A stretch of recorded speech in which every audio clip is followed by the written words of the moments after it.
Hey folks, great news. Today's video, you don't have to look at my ugly mug. I thought I'd do a super quick video on how to troubleshoot nodes on vectors. Now, if you've purchased a file from Etsy or you've got a file from Design Bundles or wherever it is you get your vector files, sometimes you get errors in the Glowforge software that tell you that it can't complete the printing because there are pathways that aren't closed or there's problems with masking or whatever.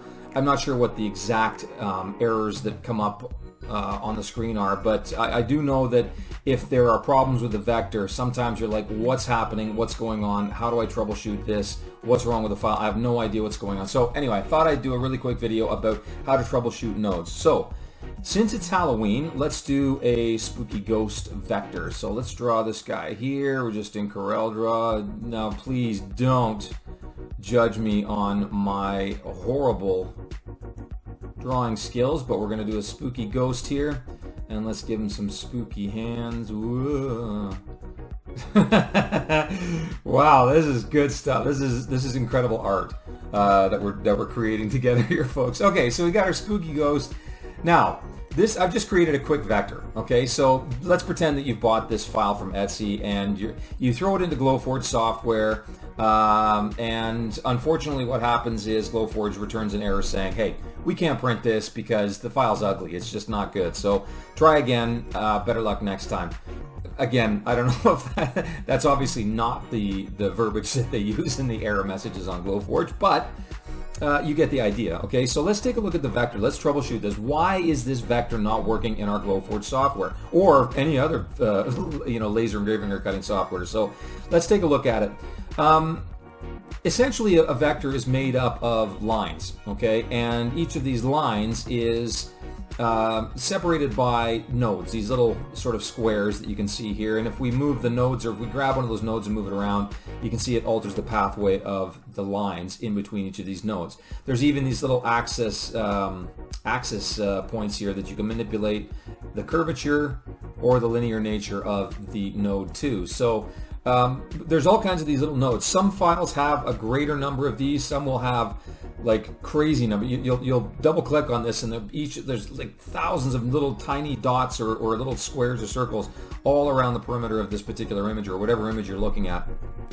So these nodes are important. They're important because, again, they alter the trajectory, or so not the trajectory, the linear nature or the curvature of the lines, the pathways in between each of these nodes. Okay.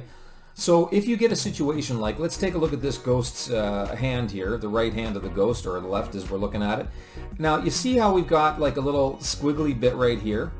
What's happened here is, as I was drawing this ghost, I actually accidentally, or the computer or the software accidentally assumed that I wanted a little squiggly there. Maybe my hand jittered with the pen or something like that. But anyway, this can happen. So what's going on here is we've got a node here and we've got a node here that are interacting with one another because there's a line going in between them. So what's happened here is you've got this node here with the axis manipulator. I don't know what that's called. Somebody can, shoot me a comment or whatever and let me know what those things are called. But you see what's happening is it's extended too far, and it's creating this sort of overlapped sort of loop, if you will. So what we're going to do is grab that, we're going to pull it back this way, and we're just going to create it so that it's not so far extended. So see how we've eliminated now that loop? And you can see that this node here is extending all the way down here. So we're going to grab that axis point manipulator, whatever it is, and we're going to pull it back. And now what we've done is completely eliminated the loop. Important, because the laser is going to assume that whatever's on the PDF or the SVG is what you want to engrave or cut or score. So that little loop would have appeared in the final product of whatever it is of this ghost that we would cut or engrave. Okay, super important that we go in and we take a look at each of these nodes and determine whether or not there's any spikes or like things like this or loops, loops like this kind of thing where they're overlapping. It means that the node axis manipulator, that's its name now, is probably extended over too far. So now we've got a nice clean line that doesn't have any loops or any weirdness in between each of these nodes. Okay? It's also worth noting actually that if you've got a node here that ends in a sharp point, the laser will stop and change directions. It's always good to actually have a a smooth, round kind of finish to corners. Even if it's microscopic, it just tells the laser to continue moving as opposed to stopping and then going again, changing directions suddenly. So I'm not sure what graphic program you're using, but I'm using CorelDRAW 2021. So if I right click on this particular node, because it's the node that's actually causing this sharp angle. Okay, so it's this immediate sort of change of direction here on the corner. I'm just going to right click on that node and I'm going to click on smooth. And you see what it did? It created this sort of smooth, this smoother transition, this smoother line that I can now sort of, you know, make a little bit less drastic, as it were. But yeah, now the laser is going to create, see this pathway here? Now the laser is going to follow that line, as opposed to stopping suddenly and then changing directions. It's going to continue. Now, when it comes down to it, if you scroll out, and you know, zoom out here, you don't notice that that's now a curved corner. It's just a corner. So it's a change at a microscopic level. Okay. So we've made that change. We've changed that. We've got the loop out of there. Fantastic. That looks great. We're all good here as far as the hand is concerned. It's a little messy, but we're not going to worry about aesthetics right now. Let's take a look at the eyeball. Let's take a look at its left eyeball. What do we got going on here? We see now that there is an eyeball that's not completely closed off. The Glowforge software is not going to treat that as because it's an incomplete circle.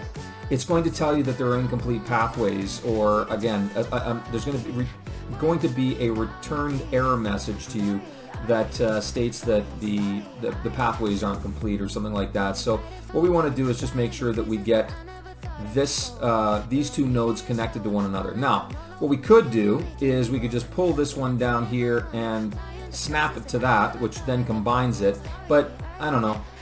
That doesn't really fix the problem. It just makes a smaller eyeball and makes a super pointy one too. So let's undo that, and let's get our freehand tool. And what we're going to do is we're going to with our freehand tool, you see how it all of a sudden says node? If I click on that with my pen and I hold down and I start drawing, I can actually kind of fill in the blanks here, come all the way down and join up with that node. Now what I've got here is a line that is in between those two original nodes, and I've sort of closed the loop on that eyeball, which is exactly what we wanted to do.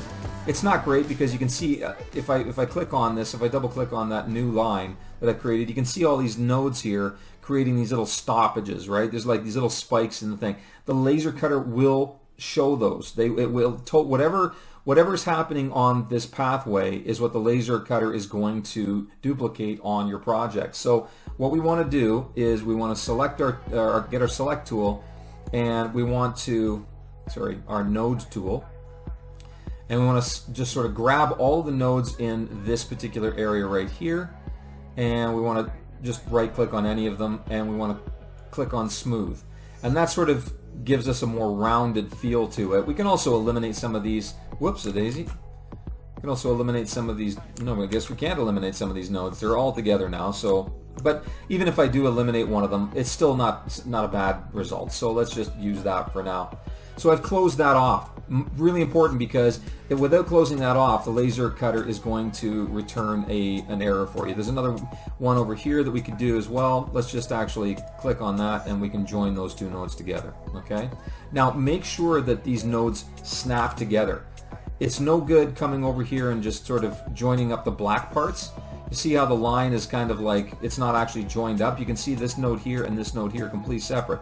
What you've got to do is actually, they snap together once you get them close. Join them together, and so that they become one. Otherwise, you've still got an incomplete pathway, okay? So we've closed off the pathways. Let's go over here and fix this one here. We don't need this node because these ones here, this one here, and this one here will join together if I delete this one. So let's go ahead and delete that. Oh, what happened there? Oh my goodness, we've got a loop again. We don't want that. So what did we do before? Well, what we do is we grab the node, the offending node here, and we see that it's super extended. So let's just pull this back here and stay with the pathway, and boom, we've got a nice clean node, okay? And over here we got something going on. I don't know what's happening there, but let's just move that around to make that smoother. We can actually create a smooth node here. There we go, nice smooth corner.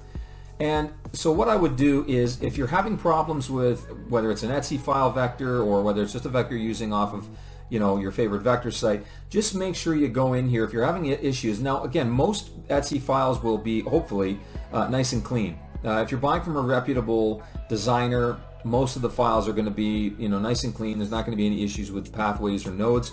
But if you have to do any troubleshooting, that's what you have to do. Go in here, double click on the vector so you got the nodes appearing, and then just make sure that all the nodes are behaving and actually not looping over one another or creating any weird phenomenon that might be returning the errors for you on your Glowforge, okay, or your laser cutter for that matter.